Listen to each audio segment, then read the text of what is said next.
Ito ang Hardin ng Panalangin kasama si Pastor Dave De Guzman.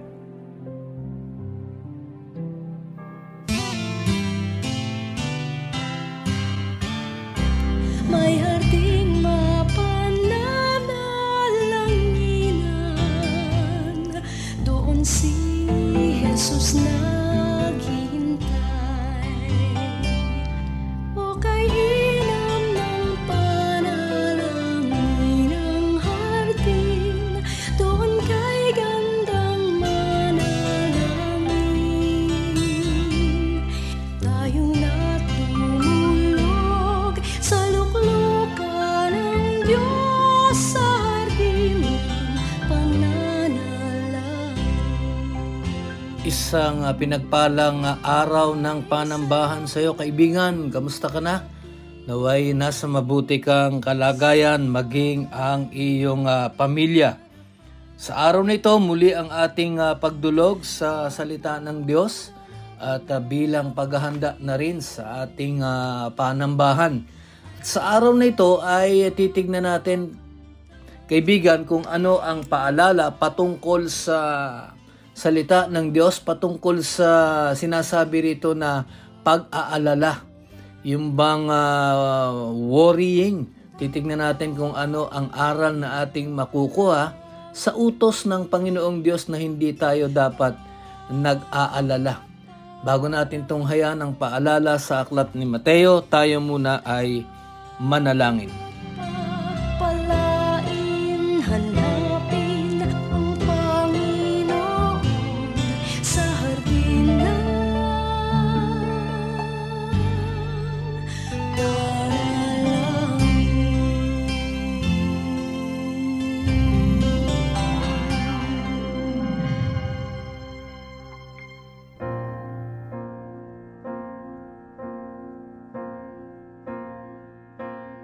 Ama namin sa langit, marami pong salamat sa panibagong buhay at pag-asa na inyo pong ipinagkaloob sa amin.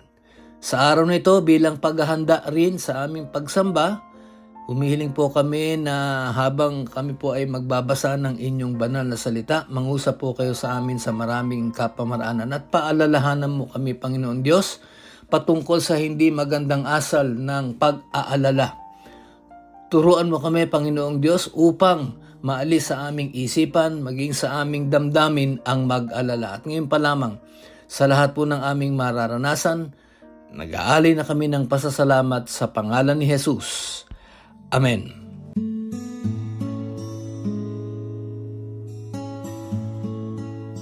Ang tema natin ngayon ay patungkol din sa mindset, no? Pagka sinasabi nating mindset, titignan natin kung ano yung ating pag-iisip. Titingnan natin kung ano ang mga bagay na ating iniisip. At dito sa ating pag-aaralan sa araw na ito ay patungkol sa isang hindi magandang asal na nabanggit ko kanina, at ito ay ang pag-aalala. Kung hawak mo ang iyong Biblia, pakibuksan mo ito, kaibigan, sa aklat ng Mateo. Pag-aaralan natin ang kabanata 6, mga talata 19 hanggang talata 34. At dito, ito ay patungkol sa mga possessions at patungkol sa mga bagay na inaalala natin. Pagtutuunan natin ng pansin ang talata 31 at ganito ang ating mababasa. Matthew chapter 6 verse 31, sabi rito sa Tagalog, "Kaya huwag kayong mag-alala kung ano ang inyong kakainin o iinumin o susuotin." At gagamitin ko lamang po ang New American Standard Bible. The same passage, Matthew chapter 6 verse 31. Sabi rito ng Panginoon, "Do not worry then, saying, what will we eat, or what will we drink, or what will we wear for clothing." Alam mo, kaibigan, itong binabanggit ng ating Panginoong Jesus, di ba? Yung kakainin, iinumin o susuotin o maging yung ating tinitirhan, yaan ay mga maituturing natin primary needs natin. Ngunit alam mo, kaibigan, sinasabi lang dito sa atin ng Panginoon, yes, yung ating mga primary needs ay kanyang ipagkakaloob yan. Pag binasa mo yung verses 19 to 34, napakaganda ng halimbawa ng Panginoon. Dito, sinasabi ng Panginoon, dito sa pinag-aaralan natin, na ang buhay ay mas mahalaga higit sa mga bagay na nakikita natin o sa mga bagay na pisikal. Yun ang sinasabi ng ating Panginoon. Lalong-lalo na kung patungkol sa ating relasyon sa ating Panginoong Diyos ang usapin. Life is more important than physical things. Ito yung sinasabi ng ating Panginoon. At isang napakagandang paalala rin dito, kaibigan, kung halimbawa ang ating gagawin ay pagtuunan natin ng pansin ang mga bagay patungkol sa Diyos, alam mo kaibigan, hindi natin aalalahanin kung ano man ang mga pangangailangan natin sa buhay. Alam mo yun, if we are occupied, sabi with the things of God, hindi na natin iisipin maging yung ating mga pangangailangan. We just trust God that He would sustain yung ating pamumuhay. At alam naman natin yan. At ipagkakalob ng ating Panginoong Diyos yan sa atin. At alam mo, dito nga, ito, part of the passages na ating pinag-aaralan, verses 19 to 34, dito nga, ay inihalin tulad nga niya yung mga ibon at saka yung lilies of the field na hindi naman sila gaanong mga insignificant. Kumbaga sa na maaari na sila ay nagpapakita ng kasipagan, lalo na yung mga ibon, but the Heavenly Father feeds them. Yun ang sinasabi rito. And we are more valuable kaysa sa mga ibon because ito ay sinasabi ng ating Panginoon, kung yung mga ibon, they do not toil, and yet God feeds them. At even yung sinasabi dito, the lilies of the field, nakikita mo, ang gaganda niya, it will all pass away, yun ang sinasabi ng Panginoon. Kaya nga doon sa ating unang kapahayagan, that life is more important than physical things. Alam mo kaibigan, yung pag-aalala, ito ay maituturing o maihahalin tulad natin sa isang rocking chair. Alam mo yung rocking chair, yung ugoy-ugoy ang tawag doon. Pagka naupo ka sa ugoy-ugoy, sa rocking chair, pwede mong pagalawin yung rocking chair. It will give you something to do. May ginagawa ka, inuugoy mo yung rocking chair, pero wala kang mararating. Ganyan ang paghahalin tulad ng pag-aalala. Yes, worry is like a rocking chair. It will give us something to do, but it won't take us anywhere. Yun ang sinasabi natin. Kaya dito sinasabi lang ng ating Panginoon na ang pag-aalala, kaibigan, ito ay pagpapakita ng maliit na pananampalataya o maituturing nating walang pananampalataya sapagkat pagka nag-worry ka, parang iniisip mo na pinababayaan ka ng Panginoon. Alam mo kaibigan, kinakailangan na lamang na tayo ay manangan. Magtiwala tayo sa ating Panginoon araw-araw. Sabi nga nila, let us live our day one day at a time. Yun ang sinasabi nila. At ang pag-aalala, pagpapakita ito ng kawalan o yung pagtitiwala natin sa ating Panginoon ay hindi ganap. Ika nga, little faith. Worrying shows little faith. We need to trust God for all the things na kakailanganin natin sapagkat hindi naman niya tayo pababayaan. Alam mo, pagka ikaw ay nagwo-worry, hindi mo naman madadagdagan ng isang araw ang buhay mo. Hindi mo madadagdagan ng isang oras ang buhay mo. We cannot add any amount of time sa ating buhay sa pamamagitan ng pag-aalala. Alam mo kaibigan, isang napakagandang paalala at aral ang hatid sa atin ng isang talatang ating tinutunghayan. Alam mo kaibigan, sa halip na tayo ay mag-alala, magpakita na lang tayo ng pananalig at pananangan at pananampalataya sa ating Panginoon upang tugunin niya ang lahat ng ating mga pangangailangan. Ito dapat ang ating tamang maging asal, maging attitude. Sabi nga rito sa pinag-aaralan natin, kaya huwag kayong mag-alala kung ano ang inyong kakainin o iinumin o susuotin. Bakit? Sapagkat God would provide things that we need. Kaya nga dito sa sa kabanata 6 na ito, no, sinasabi ng ating Panginoon, "Seek ye first the kingdom of God, and all these things will be added unto you." Sinasabi lang ng Panginoon, gawin natin siyang kaunahan, alisin natin ang pag-aalala.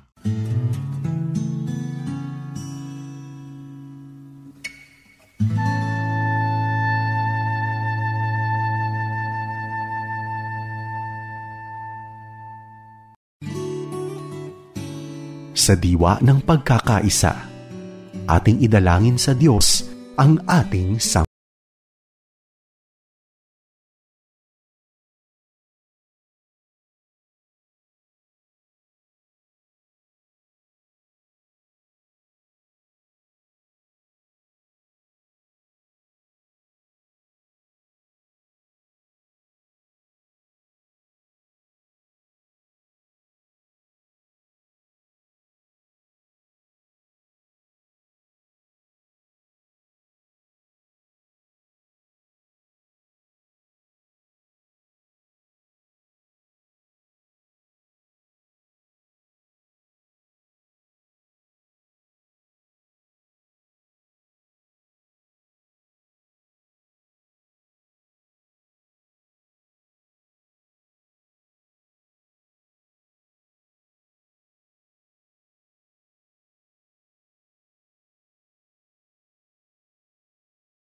Bahagi pa rin po ng ating programa ngayong araw ng Panambahan ay ang pamamagitan sa larangan ng pananalangin para po sa kahilingan ng ating mga kapatid sa pananampalataya. Tayo po ay dumulog sa larangan ng pananalangin. Ama namin sa langit, marami pong salamat at sa mga sandaling ito'y kami po ay makalalapit sa inyo upang mamagitan para po sa aming mga kababayan, kapatid sa pananampalataya na meron pong kahilingan. Kung loloobin mo at ayon lamang sa inyong takdang panahon, ay magkakaroon po ng katuparan ang mga itatalaga namin sa inyo. Katulad po ng mga pananalangin na sumusunod na kapatiran, katulad ni kapatid Hoben, ang kanya pong pananalangin ay complete healing, bagaman hindi po niya binanggit kung ano ang kanyang kalagayan. Maging si kapatid Lina, ang kanya pong pananalangin ay pamamagitan ng kagalingan para po kay Casey. Naway ipagkaloob mo ang pamamagitan ni Lina para po kay Casey. Si kapatid Felicidad naman po, ang kanya pong pananalangin ay pasasalamat, Panginoon, for giving her the guidance, the protection, and the provision na kanya pong hiniling sa inyo sa kanyang pananalangin. Siya po ay nagpapahayag ang kanyang pasasalamat. Kay Mabel naman po, ang kanya pong pananalangin ay protection sapagkat siya po ay nasa Macau. Kay Arnel, ang kanya pong kahilingan na magkaroon siya ng kalakasan sa larangang pisikal, sa larangang emosyonal at maging sa kanyang paglago sa pananampalataya. Para po kay kapatid Bernie, ang kanya pong pananalangin ay complete healing para sa kanya maging recovery para sa kanyang mahal na ina.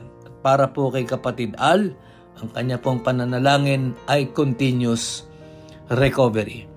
Ilan lamang ito, Panginoong Diyos, sa mga kapatiran o mga kapwa namin na dumulog sa inyo upang hilingin ang mga bagay na ito. At marami pa po, Panginoon, even in their private prayers, sa mga sandaling ito ay dumudulog sa inyo. Ngunit, Panginoon, sa mga inihaing sa inyo sa mga sandaling ito, anuman ang inyong maging tugon, kailanman mo ito tugunin at sa anumang kapamaraanan, kami po ay naniniwala, mas maganda ang gagawin mo higit sa mga bagay na inihahaing namin sa inyo. At dahil dito, kami po ay nag-aalay ng aming taus-pusong pagpupuri at pasasalamat sa pangalan ni Jesus. Amen.